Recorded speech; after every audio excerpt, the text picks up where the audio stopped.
Hey guys, welcome back to Friday Night Gaming, where we're doing the Discovery Tour of Assassin's Creed Odyssey. Now we're going to check out the next place, Famous Cities.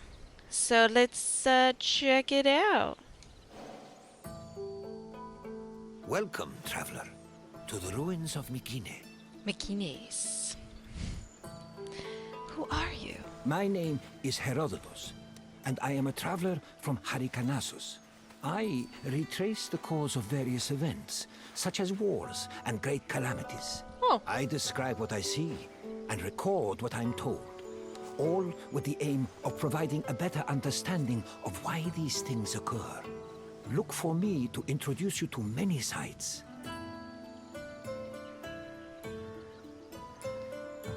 what do you think of this place? It is humbling to stand in the remnants of such a great civilization. Looking at these ruins, I am reminded that the past is never as far behind us as we think. Hmm. I would like to begin the tour. These are the ruins of Mycenae, center of the old Mycenaean civilization. It was home to great warriors and heroes. In many ways, places like Athens and Sparta stand on the shoulders of its accomplishments. This tour will take you through its ruins and introduce you to its most important monuments, revealing its history in the process. I hope you enjoy yourself. I'll be waiting for you at the end of your visit.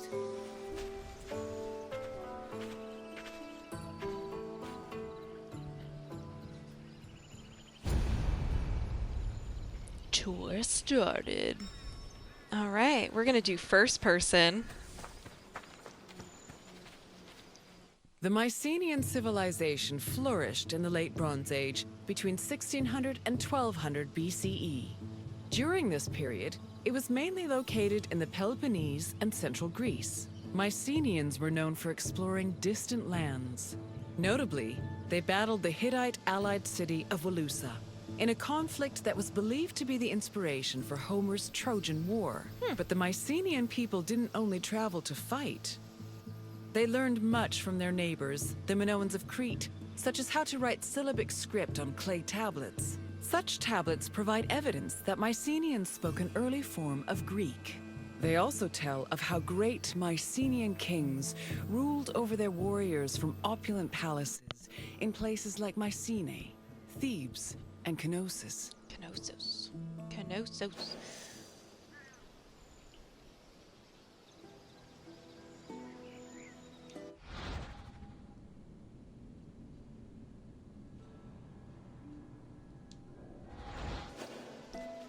All right.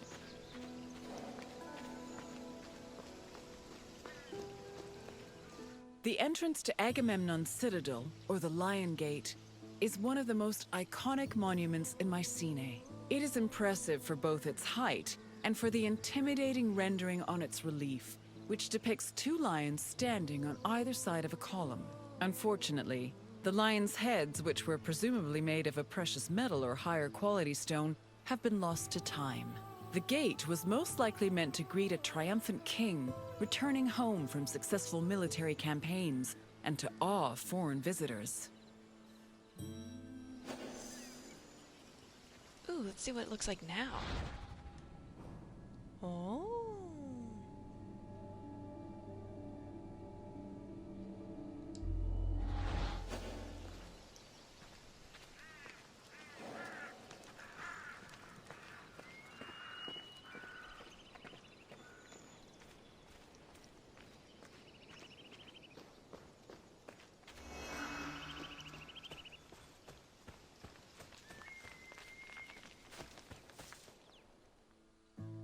When these shafts were discovered by archaeologist Heinrich Schliemann in 1876, he believed the 6 gold-filled graves to be connected with the family of the great king Agamemnon, even going so far as to proclaim a gold mask he found within to be the death mask of Agamemnon. However, this was refuted by later excavations, which showed that the 19 bodies buried in the shafts dated back to a few hundred years before Agamemnon was even born. In fact, at the time of the body's burial, the Lion Gate and the citadel walls had not even been built yet. It's estimated that the people in the graves were members of the first Mycenaean dynasty. The graves later became a place of worship for Mycenaean kings, who raised walls to protect them. These walls helped preserve several That incredible does artifacts, not look safe. including women's jewelry, death masks, and masterfully crafted weapons. Ooh, death mask.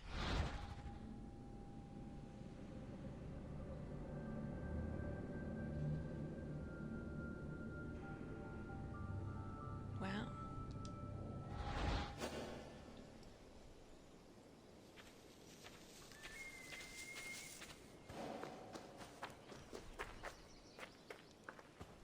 I'm gonna walk through these scary, not really a hallway, but I want to walk through it. Oh, I can't jump over it.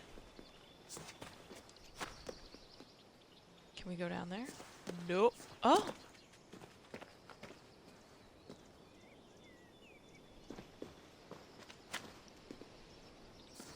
Go!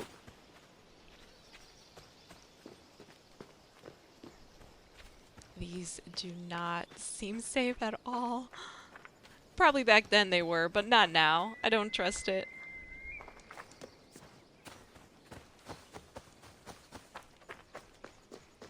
Ooh, ooh.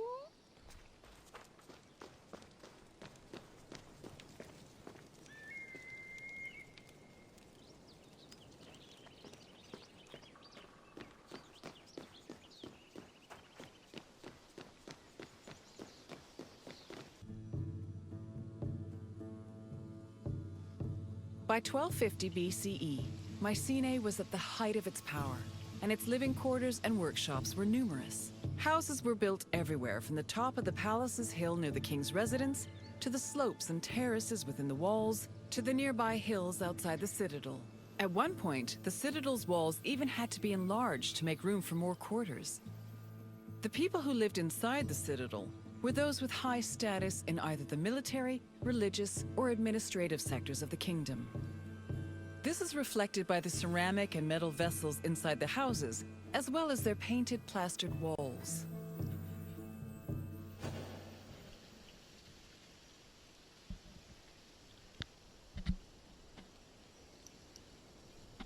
Oops, whoop.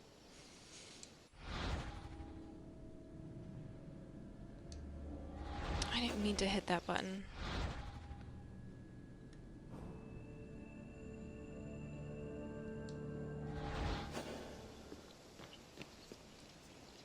Purple. Get out of first person.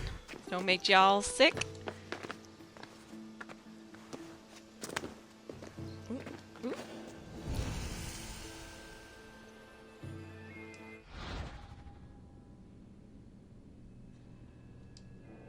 I don't need to hit that. Oh well.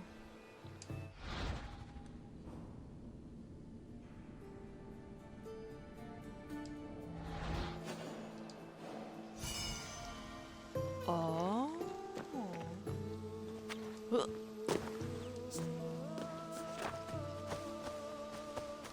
And back to first person, where you will be getting, will you, if I can talk, while you will be getting sick.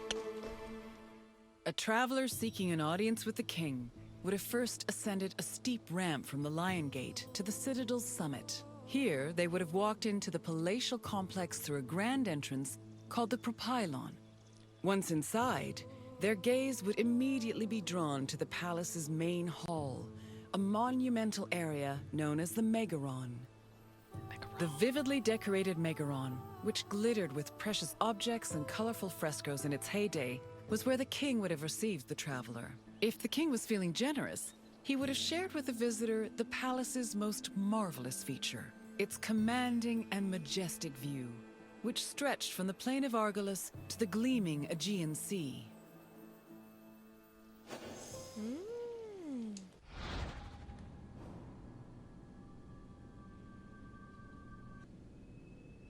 Why is it blocked off? Danger, danger.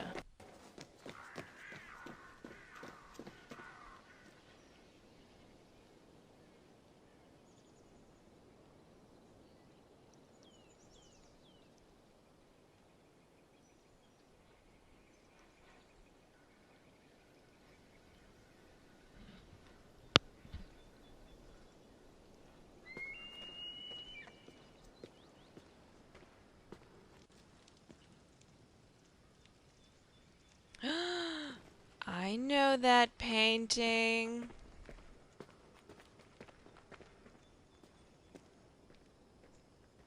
You have to jump over the bowl? I forget what they did back in the day. It was in this palace where a legendary Mycenaean king like Agamemnon would have held court. According to Homer and other poets, Agamemnon led the Greeks in the sack of Troy.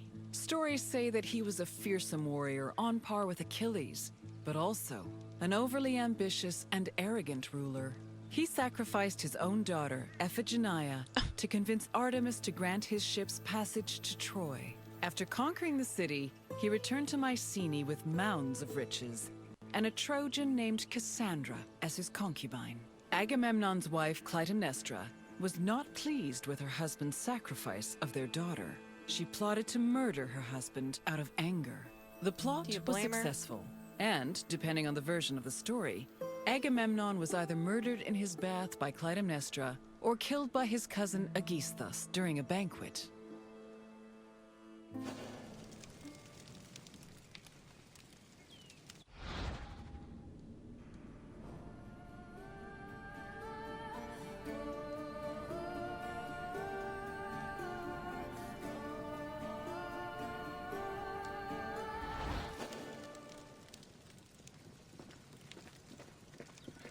Ooh.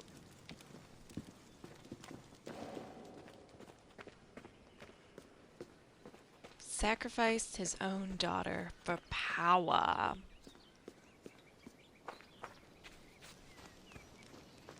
Is the tour over?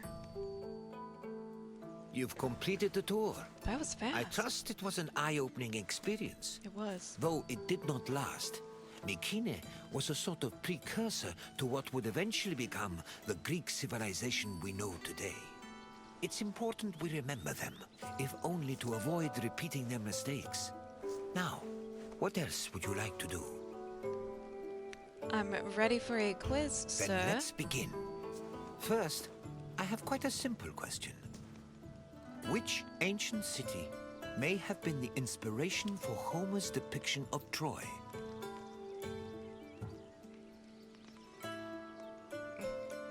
No. The Athenians, who were at war with Troy in the first place. I was like, well, we're here. Which one? Thebes played an important role in the tragedy of Oedipus, but it was not the basis for Troy. Keep trying. It was the Knossos. Knossos was the supposed site of the Oh. legendary Minotaur. Well, But it did excuse not me. inspire Troy, although I am certain the Trojans wished they had a Minotaur on their side during the war. Either way, try again. Yes, the Mycenaeans' conflict with the city of Wilusa allegedly inspired Homer's Trojan War. Now for the second question. Agamemnon sacrificed his daughter Iphigenia to convince which god to allow him to proceed to Troy? Yes, Agamemnon sacrificed Iphigenia to reconcile with Artemis, who then allowed his ships to pass to Troy. Now, one last question. What was the name of Agamemnon's Trojan concubine? Oh. No. That was his wife. Clytemnestra was Agamemnon's wife. Try a different answer. I think it was Cassandra. Correct. Yep. Following the sack of Troy, Agamemnon sailed home with the Trojan prophetess named Cassandra. You've studied the ruins well, traveler. Thank you. Take me on the next suggested tour. I appreciate your desire for more knowledge. Let us continue. Hey guys, thanks for watching. Check out our other videos for more gameplay adventures with Friday Night Gaming.